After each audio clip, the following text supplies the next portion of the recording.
கர்த்தருடைய நாமத்துக்கு மகிமையுண்டாவதாக. இன்றைய வார்த்தை சங்கீதம் 103:6.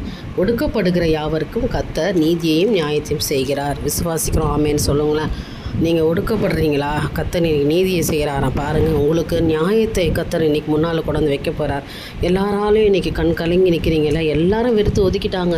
நான் இன்றைக்கி தனிமரமாக நிற்கிறேன், உதவி செய்ய யாருமே இல்லைன்னு நினைக்கிறீங்களா? இன்றைக்கி அவமானப்பட்ட இடத்துல கர்த்தர் உங்கள் தலையை உயர்த்துவார். நீதியையும் நியாயத்தையும் செய்வார். நியாயத்தில் கொண்டு வருவார்.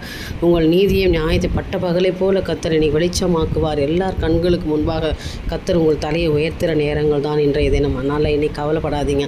இந்த வசனத்தின்படி ஆண்டவர்கிட்ட கேளுங்க. ஆண்டவரே, எனக்கு நீதியை நியாயத்தை செய்யுங்கப்பா, எனக்கு நீங்கள் செய்கிறேன்னு வாக்கு கொடுத்துருக்கீங்களா? ஆண்டவரே ராஜா, நான் ஒடுக்கப்பட்டிருக்கிறப்பா, எல்லாராலும் நெருக்கப்பட்டிருக்கிறப்பா ஆண்டவரே, இன்றைக்கி எல்லாராலும் கைவிடப்பட்டிருக்கிற ஆண்டவரே, இன்றைய தினம் என் தலையை நீங்கள் உயர்த்துங்க ஆண்டவரே என்று சொல்லி ஜெபம் பண்ணுங்க.